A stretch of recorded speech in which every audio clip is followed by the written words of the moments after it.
ఈరోజు మా పిల్లలకు వదిలేసా, చక్కగా వాళ్ళే చేసుకుంటున్నారు. వాళ్ళందరూ కూడా చెప్పా, మీరు నెల్లూరు సిటీలో నన్ను 73,400 ఓట్లతో గెలిపించారు. వాళ్ళ పిల్లలకి చక్కటి చదువు ఇవ్వాలి, నారాయణ స్కూల్స్ కంటే బెటర్ ఎడ్యుకేషన్ ఇవ్వాలంటేనే మా కుమార్తె శరణి ఆ విఆర్ హై స్కూల్ని పర్సనల్గా ఫాలో అప్ చేసి బిల్డింగ్ రెనోవేషన్ నుంచి ప్రతి రూమ్ ఎలా ఉండాలా, ఏ కలర్ ఉండాలా, ఏ రూమ్లో ఏ ఎక్విప్మెంట్ ఉండాలని తన టీం మొత్తం ఢిల్లీ నుంచి హైదరాబాద్ పిలిపించి తను చేసింది.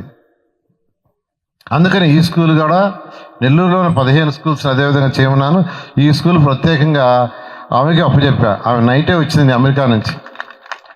నైట్ అమెరికా నుంచి వస్తే ఇవాళ రాలేదంటే చాలా ఇంపార్టెంట్ ఇది అది. కాబట్టి ఈ యొక్క సీఎం రమేష్ వారి యొక్క సపోర్ట్తో, నారాయణ గ్రూప్ సపోర్ట్తో ఈ స్కూల్ని బ్రహ్మాండమైన స్కూల్గా చేస్తాం. ఎందుకంటే పేదలు, నిరుపేదలు ఎక్కువ మంది నా కంటితో చూసింది 42వ డివిజను, 43వ డివిజను, 48వ డివిజను, పక్కన డివిజన్స్.